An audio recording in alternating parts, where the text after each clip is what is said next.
Welcome to Talk Tickers. Today we're taking a look at Limoneira's Q4 results. Now on the surface, this was a really messy quarter. I'm talking a big earnings miss. But the stock barely budged. So what gives? That's what we're here to figure out. All right, here's how we're going to break it all down. First, we'll tackle those headline numbers that look so confusing. Then, we'll get into the big pivot story management is telling. After that, we'll look at some of the hidden value they're trying to unlock, and finally, we'll wrap up with our take on the whole thing, what we're watching for next. All right, first up, the headline readout. And yeah, it was a messy one.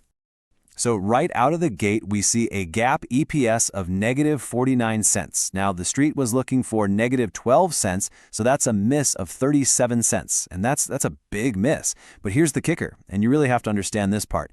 Almost all of that miss came from one-time costs. These are costs tied to a huge strategic change they're making, which we're going to dig into in just a second. Okay, but on the flip side, look at this. While earnings missed, revenue actually beat expectations. They brought in $42.8 million, which is a solid 12.7% more than consensus. And that strength, believe it or not, came from their fresh-packed lemon sales. So, what's the real story here? You've got this huge miss on the bottom line, a really nice beat on the top line, and the stock just kind of shrugs. It barely moved after hours. Well, that tells you everything you need to know. It means the market is looking right past these headline numbers. And that's exactly what we're going to do too. The real story isn't about this past quarter. It's about the company Limoneira is trying to become. Okay, moving on. This is where we get to the real meat of the story. Management's big pivot. They're calling fiscal 2025 a transformation year. And honestly, they're basically taking a wrecking ball to their old way of doing things to build something new, something leaner, and hopefully a lot more profitable. And this, right here, is the core of their entire argument.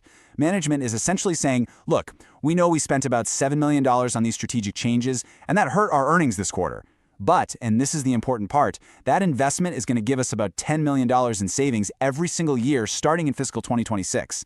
It's a classic spend money to save money play. The real test is going to be next. So what's the big shift? Well, they're getting out of the tough global lemon business. Management came right out and said the market is in fundamental oversupply. Just too many lemons. And where are they going instead? They're shifting hard into high-demand, high-price California avocados. So think of it this way.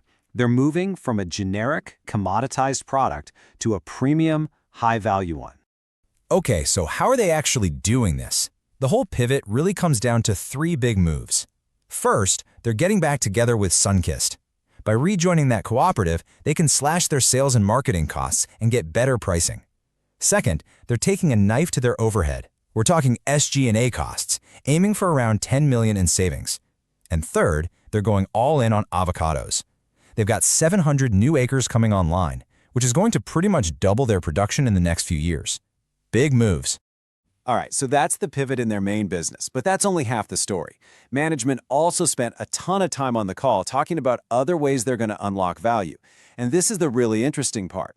It's about monetizing assets that are kind of hidden on their balance sheet. For starters, they're looking to sell off some non-core farmland, specifically properties in Windfall, California and Argentina. They think they can get about $40 million for those by the end of fiscal 2026. And that cash, it's going to be absolutely crucial for shoring up their balance sheet. But now here's the real gem, the biggest hidden asset of them all, water rights. Management believes they can unlock another $50 to $70 million just by monetizing their water rights. And you have to understand, in the American West, which is so water scarce, owning senior water rights is literally like owning gold. It is an incredibly valuable asset that most people don't even think about. So the key takeaway here is that this isn't an overnight fix. The value is going to get unlocked in stages. First, in fiscal 26, we should see those cost savings start to show up in the numbers. Then, by the end of that year, they hope to have that $40 million from asset sales in the bank. And then, looking out to fiscal 27 and beyond, that's when the new revenue starts to kick in from things like an organic recycling project and, of course, all those new avocados. Okay. So we've looked at the messy quarter, we've unpacked the big strategic pivot, and we've seen the pipeline of hidden value. So what's our take? What's the bottom line on Limoneira? So, is Limoneira a buy, a sell, or a hold? Right now, the market is pretty much in wait-and-see mode. It's weighing this really messy present against what could be a very promising future. but a future that is totally unproven. The story sounds great, but the proof just isn't in the numbers yet. So with all that in mind, we're initiating our coverage with a market perform rating. Here's how we see it. Fiscal 2025 was the year they made all the promises. Fiscal 2026 has to be the year they deliver the proof. Until then, we expect the stock to just trade sideways, probably in a range between $13 and $15. What's going to make it move higher? We need to see hard proof that those cost savings from the Sunkist deal are real and are actually hitting the bottom line. And the biggest risk? It's simple. Execution. Can they actually pull all this off? So when you boil it all down, Limoneira is basically walking a tightrope right now. On one side, you have this really compelling story of a leaner, meaner, more profitable company. But on the other side, you've got the huge risk that comes with such a complex transformation. The potential for a big payoff is absolutely there, but the next few quarters are going to tell us everything we need to know about whether they can make it to the other side. And as always, this is not financial advice.